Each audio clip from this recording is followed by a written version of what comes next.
परिशेषितं कलिबलेन यत्पदं सुकृतस्य यत्कृतभयं यदन्तरे जलदुर्गमेत्य कलितापदुर्गमं विधिनोति सेतुवपुषा विरोधिनाम।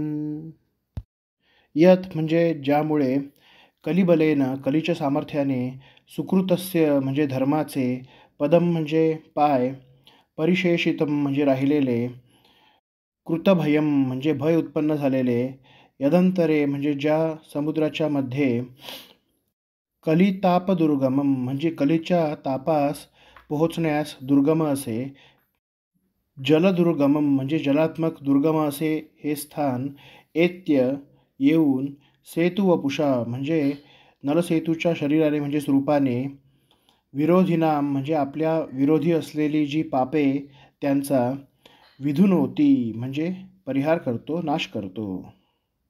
भागवतादी पुराणांमध्ये सांगितल्याप्रमाणे कलियुगामध्ये धर्मरूपी वृषभाचे 3 पाय नष्ट झालेले आहेत आणि तो एकाच पायावरती उभा आहे। तसेच रामसेतूचे दर्शन केल्यामुळे पुण्यप्राप्ती होते, पाप नाश होतो हे सांगताना सेतुं दृष्ट्वा समुद्रस्य ब्रह्महत्यां व्यपोहती असे सांगतात। या दोन्ही गोष्टींची सांगड घालत नारायणाचार्य इथे सांगतात की कलियुगामध्ये धर्माचे 3 पाय नष्ट होऊन आता त्या धर्मरूपी वृषभाचा एकच पाद उरलेला आहे।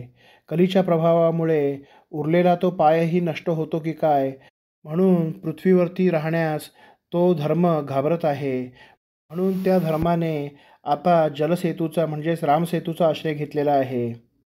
रामसेतूचे दर्शन घेतल्यामुळे पापांचा नाश होतो असे सांगतात। म्हणजेच जणू काही धर्मच रामसेतूच्या रूपाने इथे उभा असल्यामुळे तो आपले अस्तित्व टिकवण्यासाठी पापांचा नाश करत आहे।